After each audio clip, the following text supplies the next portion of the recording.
Coming up on 5 Minute News. US braces for arrival of vaccinated international travellers.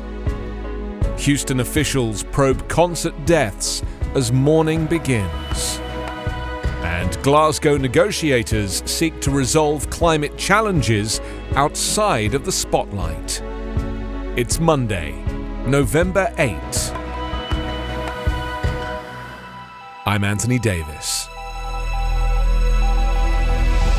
The United States is expecting a flood of international visitors crossing its borders by air and by land today, after lifting travel restrictions for much of the world's population first imposed in early 2020 to address the spread of COVID-19. United Airlines is expecting around 50% more total international inbound passengers today compared to last Monday, when it had about 20,000. And Delta Airlines Chief Executive Ed Bastian has warned travellers should be prepared for initial long lines. Delta said in the 6 weeks since the US reopening was announced, it had seen a 450% increase in international point-of-sale bookings versus the 6 weeks prior to the announcement. White House spokesman Kevin Munoz said on Twitter, "As we expect high demand when the US lifts its existing air and land travel restrictions, we are taking critical steps to be prepared by providing additional resources." The Biden administration has held multiple calls with US airlines to prepare for the influx of additional travelers that will begin arriving at US airports, and has warned travelers crossing from Canada and Mexico by land or ferry to be prepared for longer waits starting today. For Bhavana Patel, a flight from London will take her to New York today to see her first grandchild, after more than a year of watching him grow via FaceTime. Investigators yesterday worked to determine how 8 people died in a crush of fans at a Houston music festival, as families mourned the dead and concertgoers recounted the horror and confusion of being trapped in the crowd. Authorities plan to use videos, witness interviews, and a review of concert procedures to figure out what went wrong on Friday night during a performance by rapper Travis Scott. The tragedy unfolded when the crowd rushed the stage, squeezing people so tightly they couldn't breathe.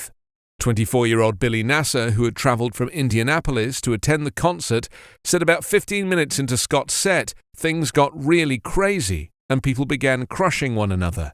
He said he was picking people up and trying to drag them out.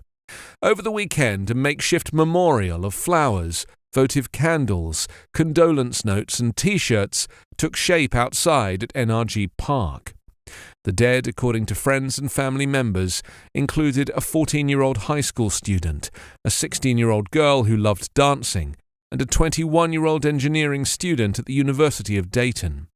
The youngest was 14, the oldest 27. Houston officials did not immediately release the victims' names or the cause of death, but family and friends began to name their loved ones and tell their stories yesterday. 13 people remained hospitalized on Sunday. Their conditions were not disclosed, but over 300 people were treated at a field hospital at the concert. City officials said they were in the early stages of investigating what caused the pandemonium at the sold-out Astroworld Festival, an event founded by Scott. About 50,000 people were there. Authorities said that, among other things, they will look at how the area around the stage was designed. As this year's UN climate talks go into their second week, negotiations on key topics are inching forward. Boosted by a few high-profile announcements at the start of the meeting, delegates are upbeat about the prospects for tangible progress in the fight against global warming. Laurent Fabius, the former French foreign minister who helped forge the Paris Climate Accord, said the general atmosphere had improved since the talks began on October 31st, and most negotiators want an agreement. But negotiators were still struggling on the weekend to put together a series of draft decisions for government ministers to finalise during the second week of talks. Each conference of the parties, or COP, ends with a general statement. It's as much a political declaration as a statement of intent about where countries agree the effort to combat climate change is heading.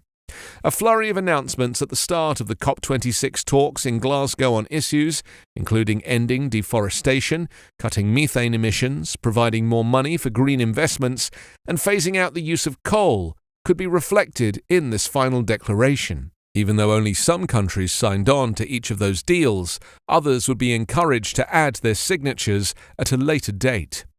Affirming the goal of keeping global warming at or below 1.5 degrees Celsius by the end of the century compared to pre-industrial times is also seen as important.